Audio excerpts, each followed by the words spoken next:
Bienvenidos a un nuevo video de electrónica.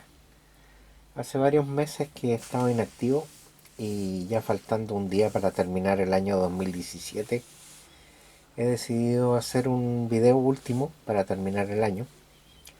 Y lo que voy a mostrarles hoy va a ser algo sobre la tecnología de montura superficial, o SMT, como se conoce por sus siglas en inglés, Surface Mount Technology. Bueno, lo que yo estoy mostrándoles ahí es un Arduino Mega. Este Arduino está construido con el método de montura superficial, que es un método para producir circuitos electrónicos en los cuales los componentes se montan o se ponen directamente sobre la superficie de un circuito impreso o PCB.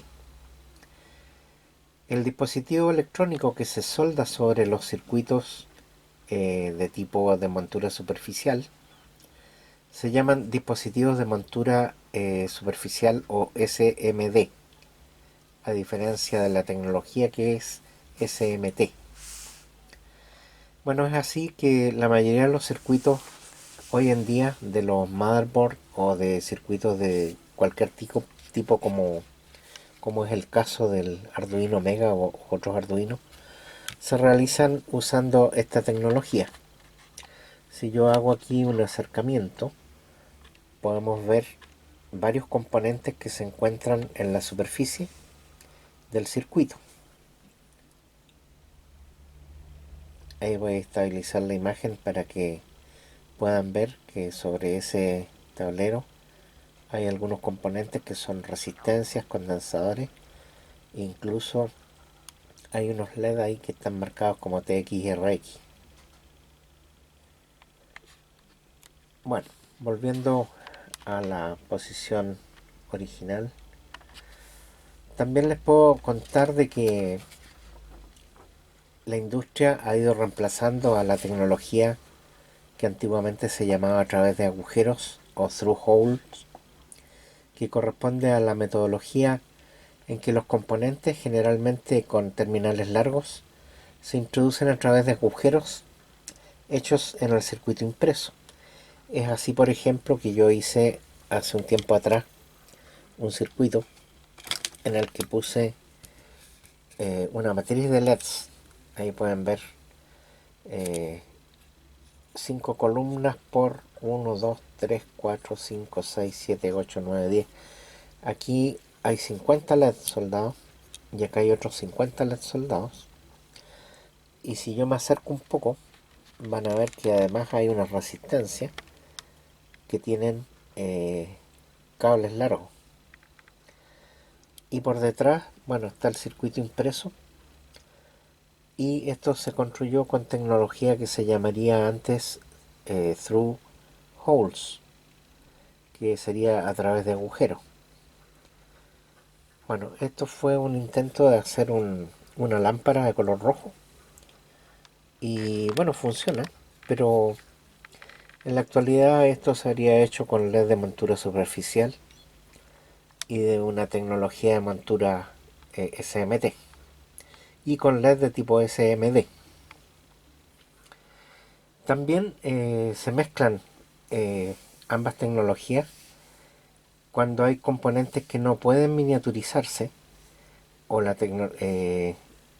pueden miniaturizarse con tecnología SMD, como por ejemplo cuando uno utiliza transformadores grandes, como por ejemplo este, o con semiconductores que requieren disipadores de calor, en cuyo caso el disipador es imposible miniaturizarlo porque consumen una gran cantidad de corriente y por último porque las empresas necesitan ir agotando el stock de componentes de gran tamaño y por esa razón también mezclan componentes antiguos con los nuevos.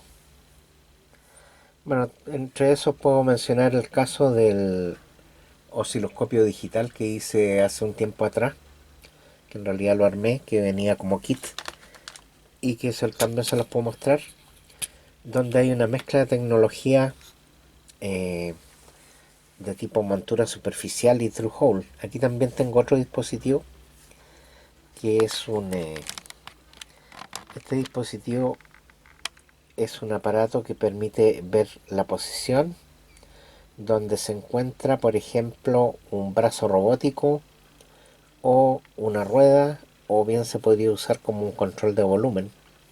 Si bien esto parece ser un potenciómetro, no es un potenciómetro. Ahí pueden ver que tiene tecnología Through-Hole y tecnología también SMD mezclada. Ahí se pueden ver resistencias que están soldadas sobre el circuito impreso. Y bueno, les voy a mostrar también el osciloscopio. Aquí pueden ver el osciloscopio que armamos hace un tiempo atrás. Si yo hago un acercamiento aquí, van a poder ver que hay efectivamente hay agujeros, pero también hay componentes soldados de montura superficial. De manera que aquí hay una muestra clara de tecnología mezclada, tanto de montura superficial como through-hole.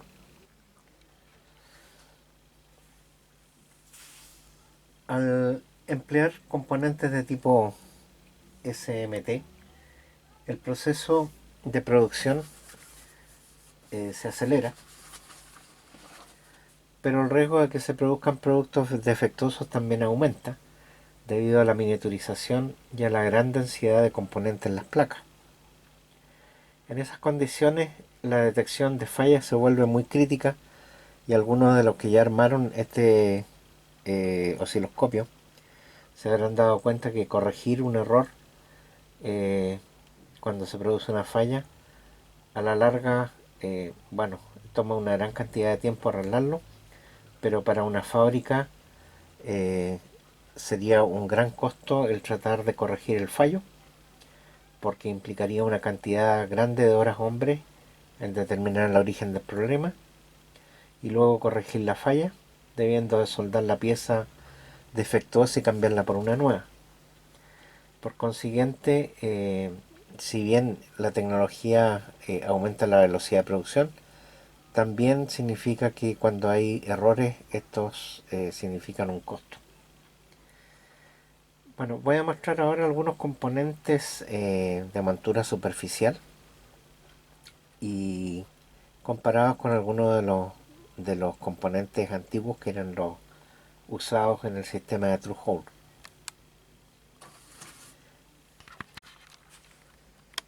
Lo que estoy mostrando ahora es una placa de circuitos de tipo montura superficial que yo compré hace un tiempo atrás para aprender a manejar los circuitos. Si se fijan, por un lado no tiene más que el circuito impreso, que es de fibra de vidrio, y por el otro lado está dibujada la serigrafía, o sea, los dibujos donde tienen que ir los componentes.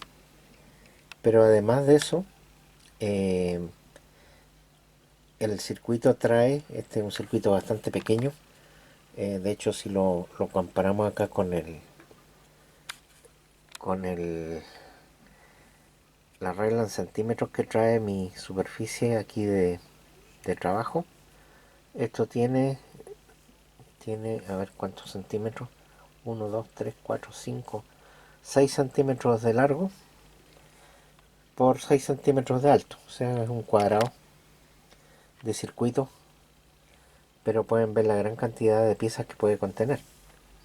De hecho, este kit, que es para aprender a soldar componentes de montura superficial, trae todas estas piezas que son, por ejemplo, a ver, las vamos a apuntar acá con unas pinzas. Estos componentes son diodos. Estos de acá son LEDs. Este también es un LED de color verde. Acá tenemos condensadores. A ver si lo puedo pescar con la pinza. Eso. No, estas son resistencias. Y esto que tengo acá, lo que tengo aquí al lado, que lo que es, me da la impresión que estos son condensadores. Pero bueno, vienen en una tira de papel donde vienen muchos de estos componentes. Aquí viene un circuito integrado. La idea es que todas estas piezas uno las pueda poner sobre esta superficie y soldarlas. Y justamente este es un kit para aprender a soldar estas piezas. Y la mejor forma de aprender es haciéndolo. Por lo tanto, el kit lo venden de esa forma. O sea, tratar de poner todos los componentes dentro del circuito. Ahí se pueden ver resistencia.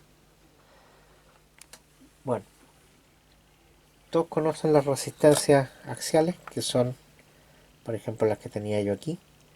Una de esas resistencias puede ser perfectamente equivalente a una de estas resistencias que está aquí.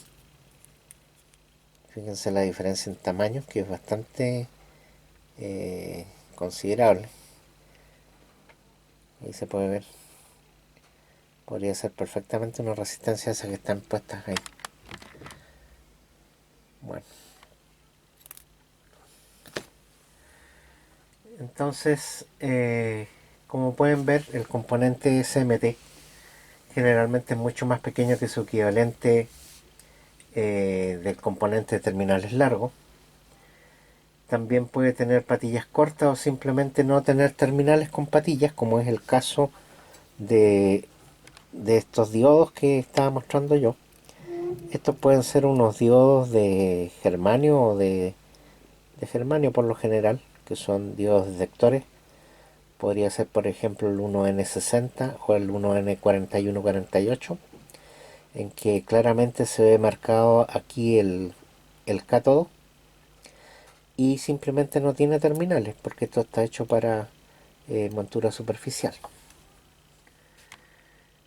Y también existen otros tipos que son con contactos planos o con matrices de bolitas soldables que se llaman tipo VGA, con B larga así, o terminales que simplemente van pegados al cuerpo del componente, que es el caso, por ejemplo, de los circuitos integrados eh, de los microprocesadores de los Arduino. Ahí puedo mostrar uno. Bueno, esta tecnología que les estoy mostrando yo partió realmente en los años 60 del siglo pasado. Se conoció inicialmente como montaje planar, y quien lo empezó lo hizo por primera vez fue la IBM, que es la conocida marca de los primeros computadores comerciales del mundo. Y se hizo en un pequeño computador de escala de 1960, que luego se aplicó como el Launch Vehicle Digital Computer, o en español computador digital, para el lanzamiento de vehículos espaciales, por supuesto. Y se utilizó como unidad de instrumental para los cohetes Saturno V. Esto como parte propulsora del cohete que llevó a las cápsulas Apolo a la Luna. Aquí tengo una pequeña foto de ese cohete, que es el Saturno V. Ahí pueden ver el tamaño de las personas, por lo que podrán darse cuenta, bueno, el tremendo cohete. Esto tenía creo que más de 100 metros. Y el computador que manejaba esto estaba hecho ya con tecnología de montura superficial en los años 60, imagínense. Lo que hizo IBM fue, bueno, miniaturizar y rediseñar todos los pequeños terminales o casquillos metálicos que pudieran soldarse en forma directa a la superficie del circuito impreso o PCB.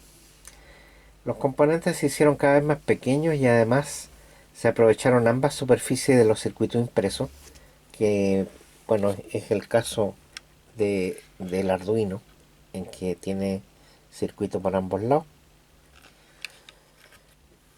y de esa forma dar cabida a una mayor cantidad de componentes por superficie, lo que le da una mayor densidad de componentes comparado con lo que se podría lograr con la tecnología a través de agujeros, permitiendo además reducir las máquinas que construían estos circuitos impresos.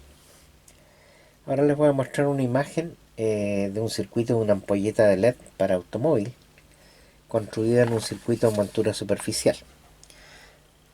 Ahí, por ejemplo, imagínense, esto es el tamaño de una ampolleta de cola de pescado, que generalmente utilizan los automóviles para indicar el viraje o las luces de freno. Y ahí pueden ver el tamaño de las piezas. Lo que está en este lado es un LED. Acá hay un condensador, una resistencia, y voy a enseñarles a reconocer los componentes de ese tipo. Bueno, ahora, ¿cómo se arman estos tableros de circuito impreso con las piezas? En la actualidad lo que se hace es se pone un circuito impreso sin agujero, y en el centro del lugar donde va a ir la pieza se pone una gota de pegamento. Por ejemplo, aquí en la mitad, vamos a acercar, ahí en la mitad pongo una gota de pegamento, y después de eso pongo con unas pinzas la pieza encima, y eso lo repito en todo el tablero. Bueno, una vez que están todas las piezas instaladas en todo ese espacio, un sistema robotizado realiza la operación de poner todos los componentes a gran velocidad, y una vez que los componentes se pegan con el pegamento, realizan una soldadura por ola. ¿Qué significa una soldadura por ola? Bueno, hay un canal por donde fluye soldadura derretida, y lo que hacen es invertir este tablero, lo ponen sin tocar la superficie de este río de plomo derretido, y se produce una onda que produce una ola, y esa ola al tocar el circuito va soldando todas las piezas, de manera que es muy rápido el proceso de soldado. Bueno, como había dicho antes, la miniaturización es una de las ventajas de la montura de superficie, y es así que el componente más pequeño que se fabricó este año 2017 en medida métrica es el que se llamó 0201, que es de 0.25 milímetros, o sea un cuarto milímetro, por 0,125 milímetros, o sea un octavo milímetro. Y obviamente estos componentes son tan pequeños que es imposible tomarlos siquiera con la mano, o menos medirlos o reemplazarlos. Como ya mencioné a la pasada, los componentes SMD se fabrican en dos medidas. Una es la métrica y la otra es la inglesa o imperial. Y las medidas corresponden al tamaño del componente de largo por ancho. Ahora, la mayoría de los condensadores y resistencias se fabrican con la forma de un paralelepípedo rectángulo, o sea, la forma que tiene una cajita de fósforo. Ahí les voy a mostrar una imagen. Ahí se puede ver que esto es el largo y esto de acá es el ancho. Ahora, esto que se ve como si tuvieran tres dimensiones en 3D es una foto plana, pero que está bien lograda, se ve como si fuera tres dimensiones. Bueno, esa es la forma de los componentes, tanto de los condensadores como de la resistencia. Pero además, bueno, hay que decir de que los encapsulados tienen números. Por ejemplo, lo que decía yo, el 0201, que se hizo este año, el 6332. Aquí voy a mostrar una pequeña tabla que hice. Ahí hay unos ejemplos. Por ejemplo, el 6332 tiene 6,3 milímetros por 3,2 milímetros. El 7451, que tiene 74 milímetros, o sea, perdón, 7,4 milímetros por 5,1 milímetros. Ahora, como decía, también están los sistemas ingleses o imperial, y todas las piezas tienen un equivalente en imperial. Por ejemplo, una resistencia imperial 0402, que es de 0.04 pulgadas por 0.02 pulgadas, tiene su equivalente métrico en el encapsulado 1005, que es de 1 milímetro de largo por 0,5 milímetros de ancho. También tengo que decir que las resistencias, por el tamaño del cuerpo, se puede saber cuánto es la potencia que disipan. En este caso, estas resistencias que tengo yo instaladas ahí son resistencias de un cuarto de watt de potencia. Bueno, también existe una relación entre la potencia disipada y el tamaño del componente de montura superficial. Es así que, por ejemplo, yo acá hice una tabla también, que la tengo en papel. Todo esto me lo pueden pedir, yo se los voy a enviar, en que muestro diferentes tipos de componentes, tanto métrico como imperial, pero también hay una columna al final en que indica la potencia aproximada disipada.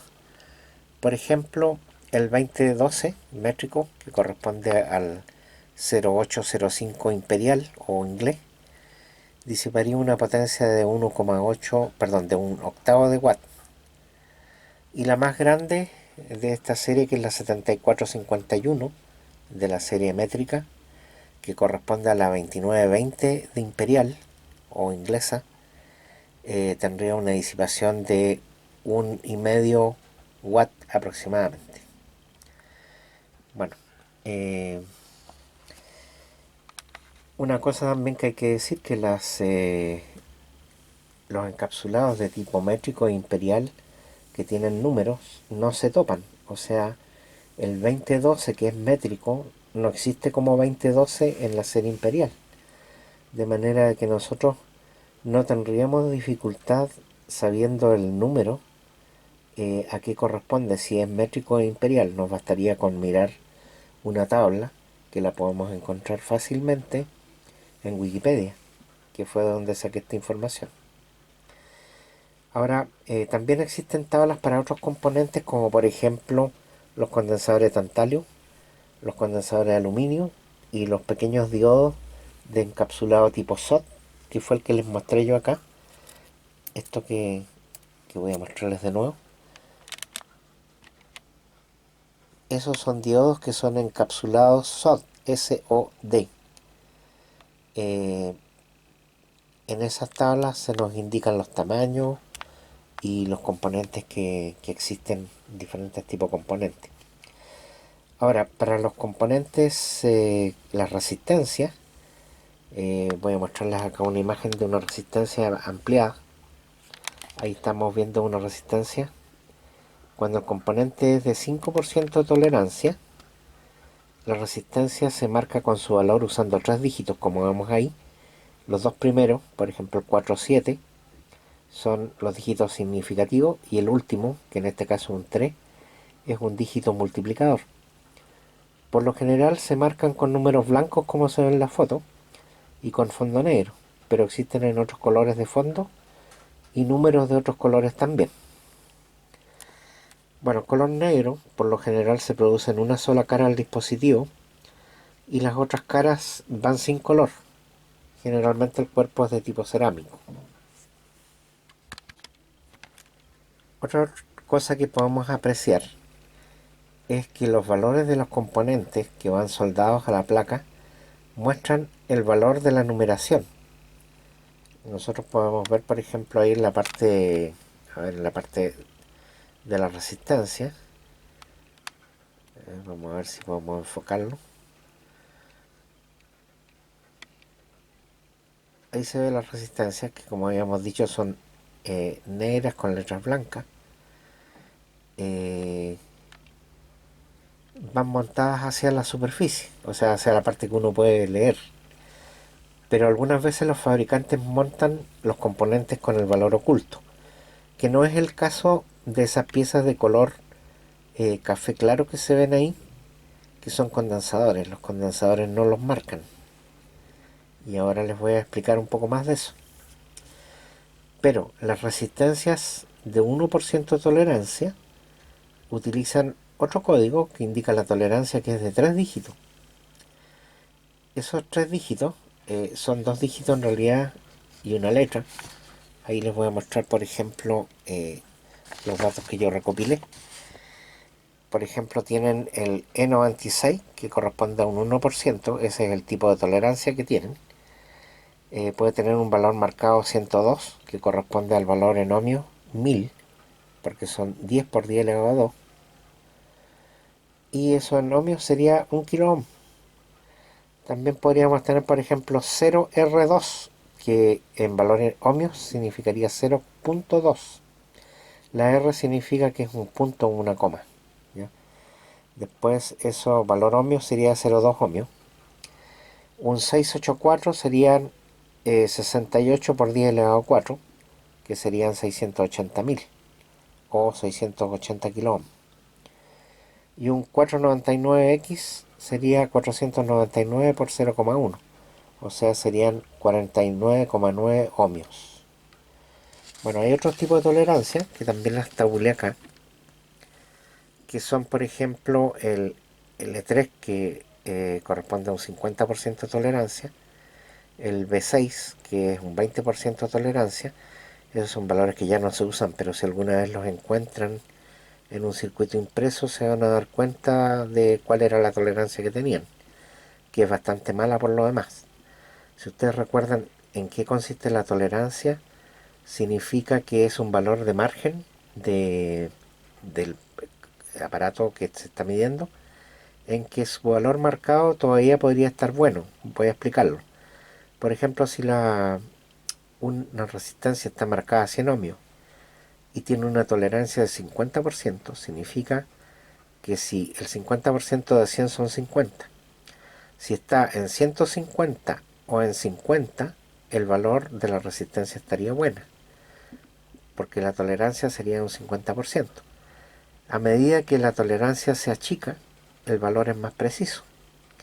Por ejemplo, un E96 que tiene un 1% de tolerancia, diríamos que la misma resistencia de 100 ohmios, si tiene al medirla 101 ohmios o 99 ohmios, estaría buena. Si está fuera de ese rango ya estaría mala, porque el código de tolerancia dice que es un E96. Ahora, una tolerancia, si se dan cuenta, va duplicándose. Por ejemplo, B3, B6, B12, B24, E48, B96 y B192. Una tolerancia B192 equivale a un 0,5, un 0,25, un 0,1% o incluso tolerancias más bajas. Significa que el E192 sería súper precisa. Bueno, eso sería algo que quería mostrarles. Bueno, finalmente les voy a conversar sobre los condensadores no electrolíticos, que por lo general no vienen marcados, como es el caso que acabamos de ver aquí, que son esos dispositivos de color, en que el único método fiable para determinar el valor de un condensador es sacarlo del circuito y medirlo con un capacímetro. Los materiales que se utilizan para fabricar los condensadores, como el de tantalio de níquel, se usan con diferentes colores y pueden dar una idea de la capacitancia del componente. Yo acá, por ejemplo, tengo una tabla también que la resumí acá, en que habla de el color del cuerpo del condensador versus la capacidad aproximada. Se los voy a leer, aunque es redundante leerlo, pero igual el gris claro tiene una capacitancia menor que 100 pf, el gris medio entre 10 pf y 10 nanofaradios, el café claro entre 1 nanofaradio y 100 nanofaradios, el café medio entre 10 nanofaradios y 1 microfaradio, el café oscuro entre 100 nanofaradios y 10 microfaradios, y el gris oscuro es de entre 0,5 microfaradios y 50 microfaradios. Bueno, esos colores de claro, medio o oscuro hay que tener otros en vista para poder tener una idea, porque por ejemplo, si nosotros miramos acá estos que están en el circuito, son todos del mismo color. Eso sería considerado gris claro o gris medio, o sea, perdón, café claro o café medio. Café oscuro no es, pero no sabemos si es claro o medio. Seguramente tendríamos que tener otros colores para poder comparar, pero en todo caso eso solamente nos va a dar una idea del rango de capacitancia. Bueno, si nosotros sacáramos uno de esos condensadores y lo midiéramos fuera del circuito, debiera presentar una resistencia cerca de infinito, ya que los condensadores son dos placas paralelas que no se tocan, de manera que no debiera mostrar conducción. Si muestran conducción significa que el condensador está malo. Bueno, además hay que mencionar que el tamaño físico de un condensador es proporcional a la capacitancia y el voltaje. Por ejemplo, me explico, un condensador de 100 microfaradios por 50 voltios en circuito de montura superficial. Va a tener más o menos el mismo tamaño un encapsulado que uno de 10 microfaradios por 150 voltios. Entonces, bueno, no hay una forma muy fácil de darse cuenta de los voltajes de los condensadores, a menos que uno tenga el circuito y pueda saber exactamente de qué tipo es la pieza. Pero cuando hay efectos de hobby, uno puede elegir las piezas y sabe cuáles son las que va a tener que ocupar. Por otro lado, los condensadores electrolíticos, por lo general los de tantalio, y los condensadores de film, se marcan en forma similar a las resistencias, con dos dígitos significativos y un multiplicador en las unidades de picofaradios. Un picofaradio son 10 elevado a menos 12 faradios, o sea 0,00012 ceros y después un 1. Es súper pequeño. Bueno, aquí voy a mostrar dos ejemplos que tengo en una tabla también. Esos ejemplos son de condensadores marcados como 104, que sería un valor de 100 nanofaradios o 0,1 microfaradios. Serían 100.000 picofaradios o 100 kpf. Y un condensador que esté marcado 226, que serían 22 microfaradios o 22 millones de picofaradios. Bueno, esa unidad no se usa, en realidad se usan las dos primeras. Así que de esa forma podrían ver más o menos cómo se manejan los condensadores. Bueno, toda esta introducción es porque yo quiero mostrarles en un segundo video, ya que este va a tener una gran longitud, un dispositivo que sirve para medir condensadores y resistencia de montura superficial. De manera que ese aparato lo tengo acá, también me llegó hace poco, y se los voy a mostrar en un próximo video, pero necesitaba primero mostrarles las piezas de montura superficial para que esto entrara al contexto de lo que voy a mostrar. Entonces acá les voy a hacer una visión rápida. Este es el medidor. Es muy simple. Ya se prendió. Seguramente pasé a llevar uno de los botones y se prendió. Y acá tiene una pinza, y con estas pinzas se pueden tocar los extremos de los contactos de la resistencia o los condensadores de montura superficial. De manera que, bueno, hasta aquí voy a dejar este video. Les deseo un feliz año nuevo y mis disculpas por haber pasado alrededor de 4 meses sin haber hecho un video. Tuve mis razones, he estado con mucho trabajo en mi trabajo remunerado, así que a pesar de que he tenido muchas ganas de hacer videos, he tenido que dejarlo suspendido o simplemente no he tenido las fuerzas para poder hacer el video. Así que les deseo lo mejor para el próximo año 2018 y espero que disfruten de este video que voy a subir en unos minutos más. Muchas gracias una vez más por ver mis videos y será hasta el próximo video, donde les voy a mostrar cómo funciona este tester para medir condensadores, resistencia, LEDs y diodos Zener de montura superficial.